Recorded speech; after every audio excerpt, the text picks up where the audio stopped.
I think I'm still a little behind on putting up the videos for class. Let me pull those up real quick. I think in the class period when you guys were on vacation, we went over group 3 again. So once I get that video up, that might be helpful to you. Well, actually, the videos don't help me at all. The only thing that helps me is for me to just do it correctly. Morning. Okay. His videos just tell me the same thing that the book tells me. It's like. For me, video very helpful. I like videos. Yeah. Yeah. I watch fingers because book is book, but video. I You're like a visual learner. visual. Yes. Yeah. Last week we only had three classes. So maybe it is already up.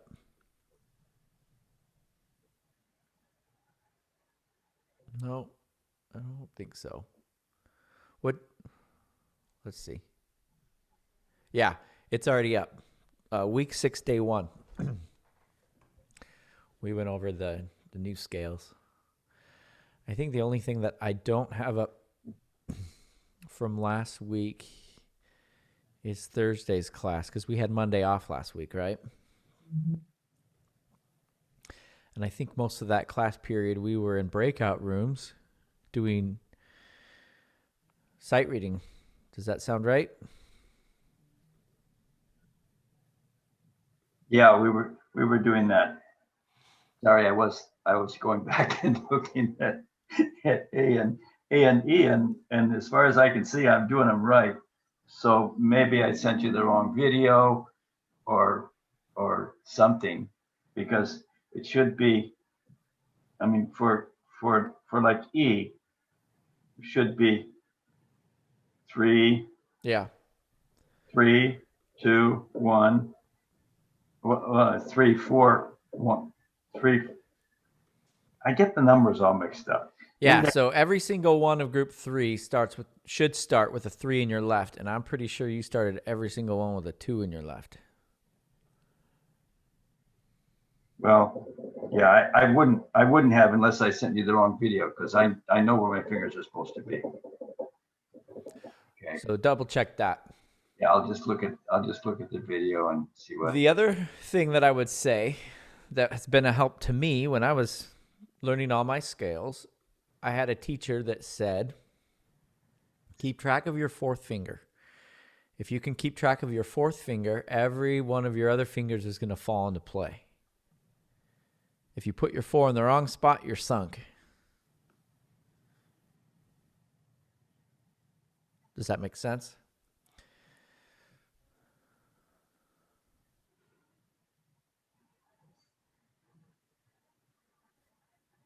Questions, comments?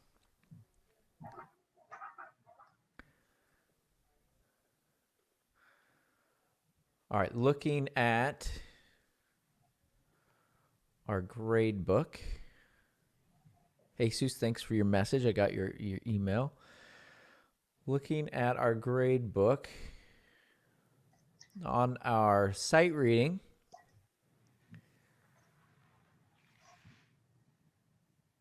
It looks like all of us got one sight reading example done. Does that seem about right? Yes. Are we all on number 2? Yes. Shall we try to knock number 2 out today? Yeah, you had us look at 7-9 for today. Uh-oh. You told us to look at the melody 7-9 on page 174. Right, and so we're going to do that in breakout rooms right now, yeah? And be prepared to try and do that today. Okay, so let's do that. I'll put us in breakout rooms, and we'll go from there. It'll take me just a second to set those all up.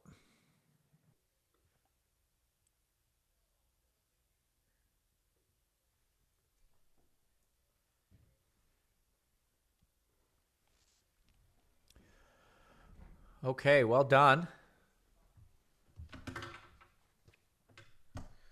Shall we work on another one? Yes. Okay, next is 7-33. And it's on page 193.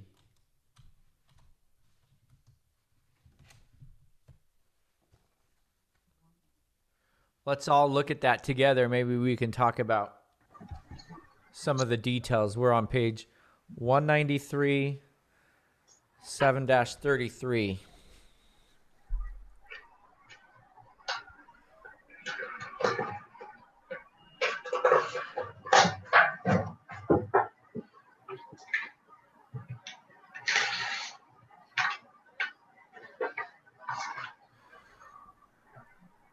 Does anybody notice anything?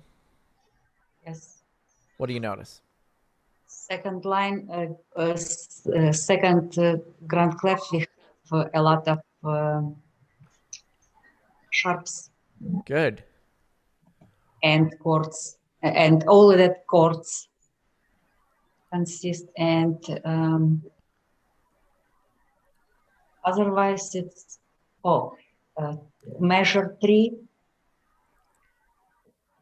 Oh, it's all the same. This kind of goes perfectly along with our conversation last time, I think, about relative major and relative minor versus parallel major and parallel minor. Okay. Do you remember that conversation? If you look at measures 1 through 4, we are in what key? In I think this will help you, Edison. A. A. A minor, right? We're in A minor. We're in A minor. Yeah, we have 0 sharps, 0 flats. Our bottom note in both the left hand and the right hand are A's. We end on A's. And then what happens in measure 5?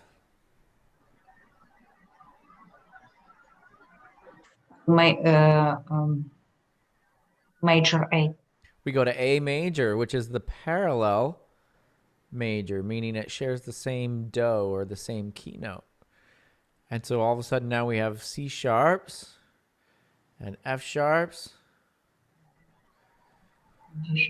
So this is a great example. Edison, you were asking this last time. What's the difference if you're in major or minor? How does it sound different? And this will illustrate that perfectly.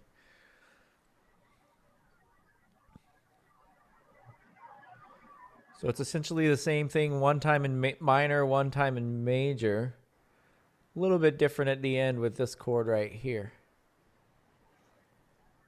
So I'm going to do the same thing. Well, Go ahead. Yeah, I don't get it. Okay. Right? You say we're in A minor, and we're in Right. A minor because it's C, but it's beginning in A and ending in A, so we're calling it A minor instead of C. It's not C. Right. If there's 0 sharps and flats, you're right. We could be in C major or we could be in A minor. It's not guaranteed that we're in C major or A minor. You have to look and see what you have. If I had C major, I should have a lot of C, E's, and G's. I don't get a single G in this whole first line. So Okay. it's hard for me to justify being in C major if I don't have the notes of the C major triad, which are C, E, G. But I do have the notes of the A minor triad, which are A, C, and E, all over the place. Right. I sort of get that. Okay. Okay. But now you're coming down here and saying because we sharped Mm-hmm.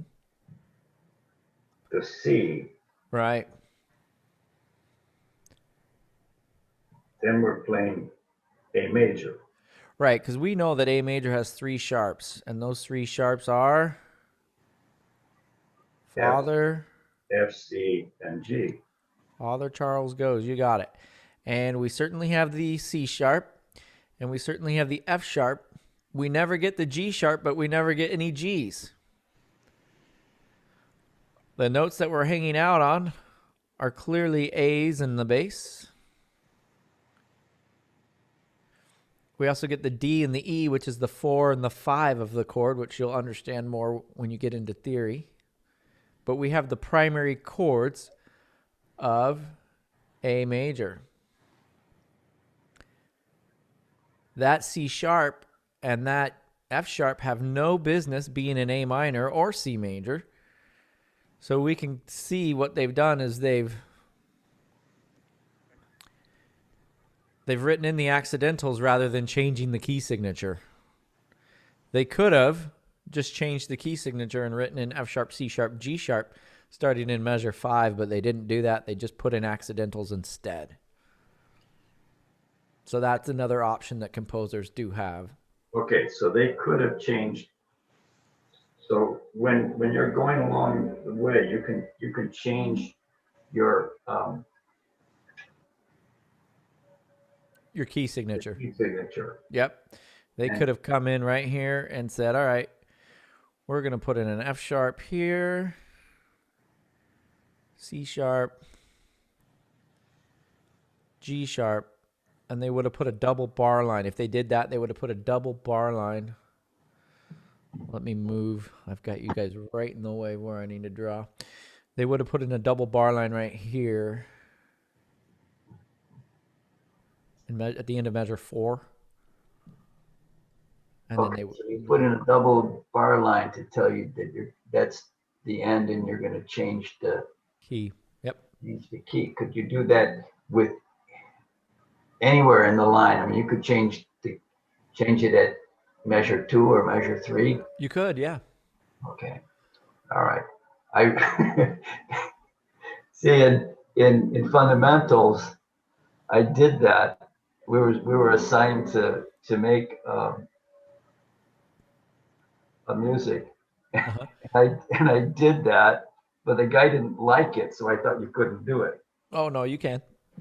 Okay, so we could do that. In this case, he didn't do that, but we're Right. going to assume that that's what he meant to do because that's what we see. Exactly. Okay. And we know that F sharps, C sharps, and G sharps have no business being in A minor, so clearly they've changed keys on us. Yep. Yeah, but if he did that, Mm-hmm. he would have changed it to an A. We would have changed it to A major and put the 3 sharps. Yep. And then we wouldn't be playing in minor anymore. We'd be playing in A major. So Right. you can go from C to A minor up. Well, we never were in C. We were always in A minor. Okay. All right. Okay, so go ahead and practice this. I only have 7 minutes, so we're probably not going to get around to everybody hearing it today, but same like we did last time. Don't play it until you're in the breakout room with me. It's on the honor system here to work on your sight reading, okay? Okay. But if I don't get to you, we'll plan on seeing you all tomorrow and getting this one done for tomorrow, okay? Okay.